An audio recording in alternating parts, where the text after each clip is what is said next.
Remember the first time that I heard the system. It was crystal clear to me just how head and shoulders it was above other systems I'd heard in the past. It just fits on a table, and yet it fills the entire room with incredible sound. Wow. I said, all that sound from that little box. The system's small, but the sound is big. Hey everyone, let's talk about Bose. You know them, right? Big name in audio, found everywhere from noise-canceling headphones on airplanes to those little Bluetooth speakers at your friend's BBQ. Bose is everywhere, and they've earned a reputation for making decent-sounding, user-friendly audio gear. But there's this other side to the story, one that often comes from a very particular group, audiophiles. These are the folks who obsess over every detail of sound reproduction, from high-end turntables to gold-plated cables. The quality of sound just blows you away. It's joyous. It's the way music is supposed to be. You can actually feel the bass. Fills the entire room with incredible sound. I hear things I never heard with my old stereo.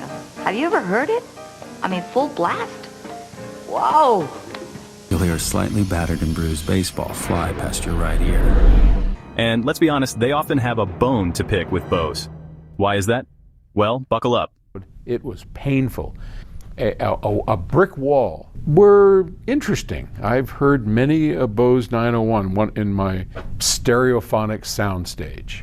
And what they did is they went up against the wall, but most of the drivers were facing to the rear. Sound bounced on the wall and reflected back out. He liked to crank those. I mean, he cranked them so loud, polite, and just sat through it with my ears, felt like they were bleeding. And he just turned to me and said, "What do you think?" And I said, "Honestly, I think it's too loud." He goes, "Oh, well here," hands me a beer. "Have a couple of these and it eases the pain." And I'm like, oh my Lord in heaven. Okay. Because we're about to dive into the fascinating world of audio and unpack why a brand as popular as Bose can also be so polarizing. Okay, so let's address the elephant in the room. Audiophiles, those hardcore sound enthusiasts, often turn their noses up at Bose. It's almost a cliche at this point. But here's the thing. They're not just being snobs. Well, not always. They have their reasons, and these reasons often boil down to a few key areas. Technical specs, the use of psychoacoustics, and, yep, you guessed it, marketing. See, audiophiles are all about fidelity, getting as close to the original recording as possible. They scrutinize every component, every cable, every material, in pursuit of pure, unadulterated sound. And in their eyes, Bose often falls short in this department. They argue that Bose prioritizes convenience and features over raw audio quality, using tricks and techniques that, while effective, compromise the integrity of the sound. Alright, let's get a little technical. One of the main criticisms leveled at Bose is that their products don't always use the highest grade components. We're talking about things like speaker drivers, amplifiers, the guts of the audio equipment. Audiophiles swear by high-end brands, often boutique manufacturers known for their meticulous engineering and use of premium materials. Bose, on the other hand, takes a more pragmatic approach. They often prioritize efficient designs and clever engineering over using the absolute best-in-class components. This allows them to keep costs down and make their products more accessible to the average consumer. But some audiophiles argue this comes at the expense of sonic fidelity, resulting in a sound signature that lacks the nuance and detail of more high-end systems. Now let's talk psychoacoustics. This is where things get really interesting. Psychoacoustics is the study of how we perceive sound, how our brains interpret the sound waves that hit our ears. And Bose is a master at leveraging this science. They know that our perception of sound is subjective and can be influenced by various factors, such as the listening environment or even our own expectations. Bose uses psychoacoustic principles to create products that sound pleasing to the average listener, even if they might not be technically perfect. For example, they might boost certain frequencies or use digital signal processing, DSP, to create a wider soundstage, even in small speakers.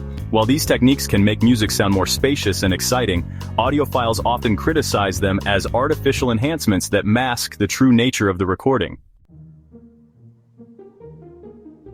Okay, let's talk about marketing. There's no denying that Bose is a marketing powerhouse. They've done an incredible job of positioning themselves as a premium brand, synonymous with quality and innovation. You'll find their products everywhere, from airport lounges to high-end department stores. And their marketing campaigns often focus on lifestyle and aspiration rather than technical specs. This approach has been incredibly successful in capturing the mass market. But it's also a point of contention for many audiophiles. They see it as style over substance, a way of masking technical shortcomings with clever branding.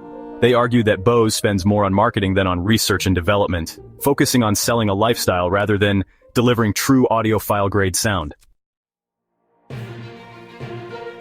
Section 6. Case Studies. The Bose 901 and 802.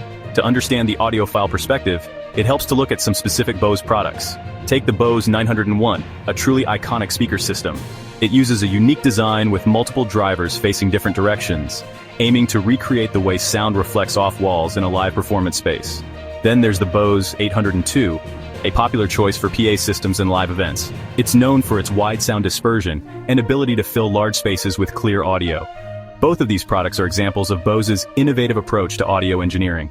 They're designed to deliver a specific listening experience, one that prioritizes immersion and spaciousness. However, audiophiles often argue that this comes at the cost of accuracy and detail. They find the 901 sound to be too diffuse, lacking in precise imaging, and a well-defined soundstage. Similarly, they criticize the 802 for its somewhat harsh treble and the lack of low-end punch. Section 7. The other side of the coin. Acknowledging Bose's strengths. Now, before we get too carried away with the criticism, it's important to acknowledge that Bose does a lot of things right. They make genuinely innovative products that are well-designed, user-friendly, and often sound pretty darn good, especially for their price point. Their noise-canceling headphones, for example, are consistently ranked among the best in the business. And let's be honest, not everyone is an audiophile. Most people just want a speaker that's easy to use, sounds good enough, and doesn't break the bank. And for that purpose, Bose products are often a solid choice. They've made quality audio accessible to the masses, and that's something to be commended for. Section 8. A shifting landscape. Bose's new direction. Interestingly, there are signs that Bose is starting to pay attention to the audiophile market. In recent years, they've released products like the Bose quietcomfort earbuds and the Bose 700 headphones, which boast both impressive noise cancellation and significantly improved sound quality. These products suggest that Bose is willing to evolve and adapt to the changing demands of the market. Whether this will be enough to win over the die-hard audiophiles remains to be seen, but it's a step in the right direction, and it shows that Bose is listening to feedback and striving to improve. Section 9. Conclusion. Finding harmony in the debate. So, there you have it. The Bose debate is complex and multifaceted. Audiophiles have valid reasons for their criticisms, but it's important to acknowledge Bose's strengths and the fact that they cater to a much broader market. Ultimately, the best audio equipment is the one that brings you the most enjoyment. Whether you're a hardcore audiophile or a casual listener, there's no denying that Bose has played a significant role in shaping the way we experience sound, and as technology continues to evolve, it'll be interesting to see how Bose continues to innovate and push the boundaries of audio engineering. Until next time, keep those speakers bumping, and remember, it's all about the love of sound. Hard basis.